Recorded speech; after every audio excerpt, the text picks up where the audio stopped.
Hello बच्चों, आइए इस प्रश्न को देखते हैं। अभिकथन ए, राइबोसोम एमआरएनए के राइबोन्यूक्लिएज से बचता है। कारण आर, एमआरएनए दो राइबोसोमल उप इकाइयों के बीच में गैप में स्थित होता है। तो यहाँ पर हमें अभिकथन व कारण दिए गए हैं, जिनके बारे में हमें बताना है कि इनमें से कौन सत्य है व कौन असत्य है।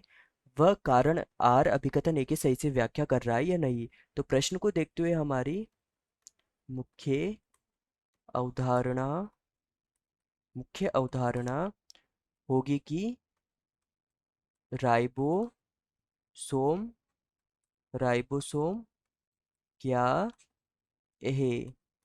तो जो राइबोसोम होता है, यह राइबोसोम क्या होता है। तो जो राइबोसोम है यह हमें कोशिका कोशिका द्रव्य में यह पाया जाता है। वह जो राइबोसोम होता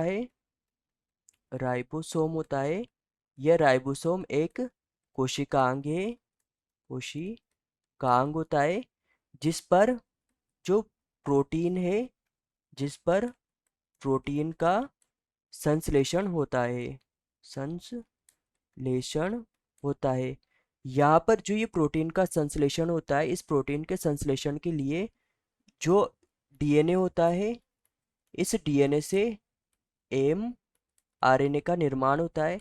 तथा जो ये एम आरएनए होता है, यह एम आरएनए केंद्रक से निकलकर कोशिका द्रव्य में पहुंचकर यह राइबोसोम पर आ जाता है। तथा राइबोसोम पर जो ये राइबोसोम होता है, यह राइबोसोम इस एम आरएनए को जो राइबो न्यूक्लिएज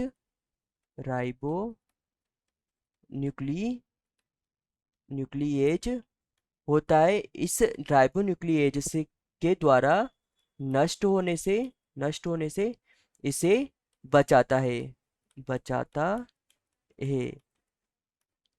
तथा यहाँ पर जो ये राइबोसोम होता है, इस राइबोसोम के पास दो उप इकाइयाँ होती है। इसके पास दो उप इकाइयाँ उप इकाइयाँ होती है। तथा ये जो दो उप इकाइयाँ होती है, यह इस 5 प्राइम से 3 प्राइम तक के जो ये एम आर एन ए होता है, इस एम आर एन ए को जो इसकी ये दो उप इकाइयाँ होती है, यह दोनों उप इकाइयाँ, इसकी बड़ी उप इकाई इस प्रकार से उपस्थित होती है, वह इसकी छोटी उप इकाई इस प्रकार से यहाँ पर उपस्थित होती है। तथा इनके बीच में गैप स्थित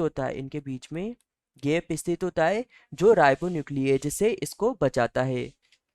तो यहाँ पर प्रश्न ने हमसे पूछा था कि जो अभिकथन ए है, यह अभिकथन ए राइबोसोम एमआरएनए को राइबोन्यूक्लियस से बचाता है। तो यह सत्य हो जाएगा क्योंकि यह इसे बचाता है।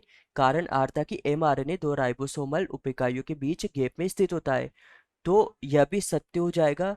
तथा जो कारण आर है, यही अभिकथन ए की सही से व्याख्या कर रहा है, क्योंकि इनके गैप के वजह से ही जो राइबोसोमल में उपस्थित राइबोन्यूक्लिएज है, यह एमआरएनए को इससे बचाता है। तो यहाँ पर है कि ए आर दोनों सत्य है, आर ए की सही व्याख्या है। तो यह हमारा सही उत्तर होगा, उत्तर वह ए आर दोनों सत्य है लेकिन आर ए की सही व्याख्या नहीं है, तो यह इसकी सही व्याख्या है, तो यह हो जाएगा गलत। स ए सत्य लेकिन आर असत्य है, तो यह भी गलत है। द ए असत्य है तो ए सत्य है, ये तो यह भी गलत हो जाएगा। ये ए और आर दोनों असत्य है, तो यह भी गलत हो जाएगा। तो हमारा उत्तर होगा उत्तर अ। या हमारा प्रमुख सिद्धांत सिद्धांत होगा कि ट्रांसक्रिप्शन द्वारा